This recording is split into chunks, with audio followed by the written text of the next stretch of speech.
What up, what up, what up?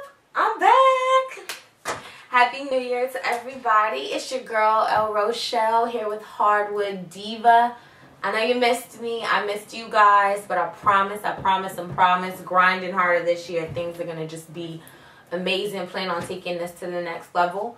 But I wanted to come with you with our first video of the new year, of our good 2012. And we're going to talk about football. Yay, it's playoffs time. Wild card weekend is up, so let's get to it. Tomorrow's Saturday. First up on NBC at 1:30 p.m. Pacific Standard Time, we've got Cincinnati Bengals versus the Houston Texans in Houston. This was going to be kind of interesting. No one really expected the Bengals to be here in the playoffs. I mean, they got rid of Carson. Ocho Cinco's gone. It's just like we got Marvin Lewis, and we're just kind of still like, what are we going to do with this team? What's going to happen? Still a little sketchy as to, you know, how things were going to go. So, Andy Dalton comes in. We get, you know, just a resurgence with this team. They kind of started falling off a bit at the end of the season, but this is still a team that we didn't expect. I didn't expect. Houston and, it was a team you expected to do well. Houston was doing really well, doing very good. Then, quarterback gets hurt. They bring in Liner. Liner gets hurt. Now they're on their third string quarterback, but they still made it to the playoffs.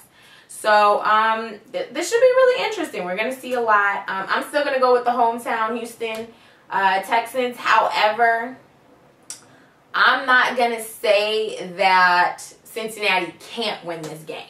Gonna go with the Texans. I believe in rooting for the home team in situations like this, but I'm not gonna rule the Bengals out. Just can't after what I've seen from them. Andy Dalton's got him in arms, definitely up there with Cam as Rookie of the Year in my opinion. So this should be really interesting. Next up, 5 p.m. also on NBC, we've got the Detroit Lions versus the New Orleans Saints. Now, New Orleans did not do too well last year on their wild card weekend when they had to go to Seattle. Went 7-9 Seattle, and we're like, oh my God, this is ridiculous. Why do the defending Super Bowl champions have to play at someone else's home? This is ridiculous. And they got smashed. I mean, it was just horrible to watch that game. I mean, literally, it was just crap. But New Orleans at home is deadly. Deadly, deadly, deadly. I know anything can happen, and this Detroit team is good. They've got a good offense. They've got a good defense. Wish that team would have both of them going at the same time.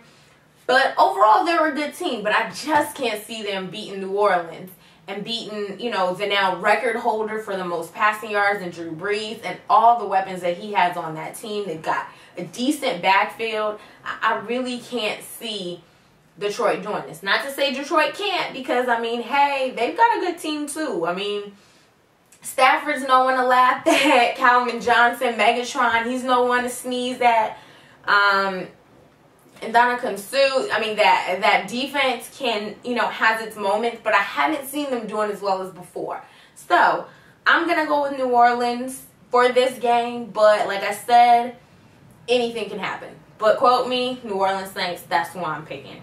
I'd like to see them versus the Packers and just see everybody just airing it out and see how crazy that thing is. That's what I'm envisioning. So I'm going with New Orleans. Sunday, first game, 10 a.m. on Fox. We've got the Atlanta Falcons versus the New York Giants.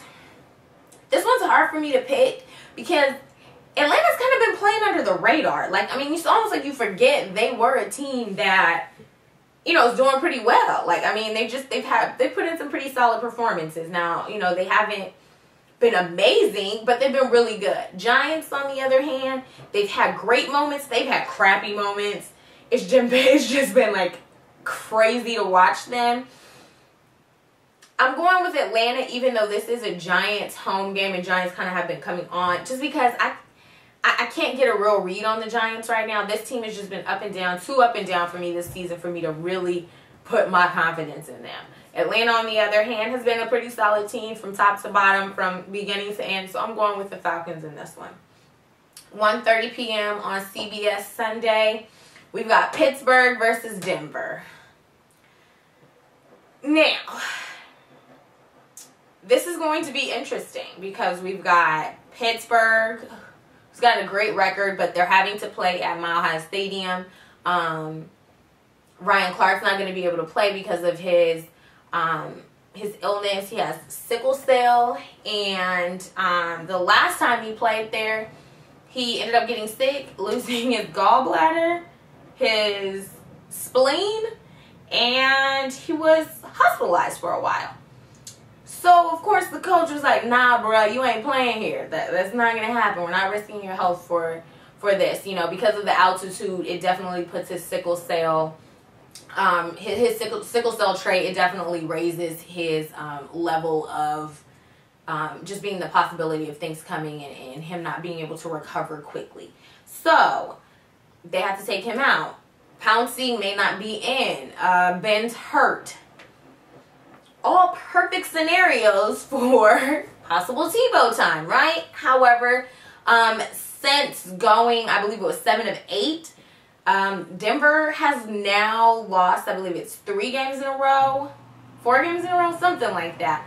They have not looked great. Tebow has looked really bad, and Tebow almost looks to have lost his confidence, which, though I've been called a Tebow hater, I think it's really sad because, I mean, you don't want to see someone lose their confidence. I mean, even if you're not great, I don't think he's a great player by any stretch of the imagination. It's hard for me to even say good. But you just don't want to see someone just, like, become that, just, you know, just everything kind of fall apart for him. I don't see how Denver can win this game, but because of everything that's against Pittsburgh, I can see that happening. Gonna go with Pittsburgh, but let's just be real and say anything can happen when it's Tebow time, right? It should be interesting, though. We'll definitely get to see what Tim Tebow is really made of, in my opinion, in this game. And maybe he'll change the minds of some. Am I one of those? Unless he has like a 500-yard passing game, doubt it. But I mean, I don't wish him ill. I don't wish him, you know, I want to see something. I want to see a good game. Let's just put it that way. I like to see good football. And if Tim Tebow can finally give me good football, I am more than happy to watch it. So there you go, guys. I've got Houston, New Orleans, Atlanta, and Pitt. So I'm picking 2 home and 2 away. We'll see how it goes. I haven't been calling them pretty good this season. I mean, it's been a little crazy. But let's see how we go. I will talk to you guys later. Look for me to talk a little bit more about the BCS Championship coming up on Monday. Peace out, guys. Love ya.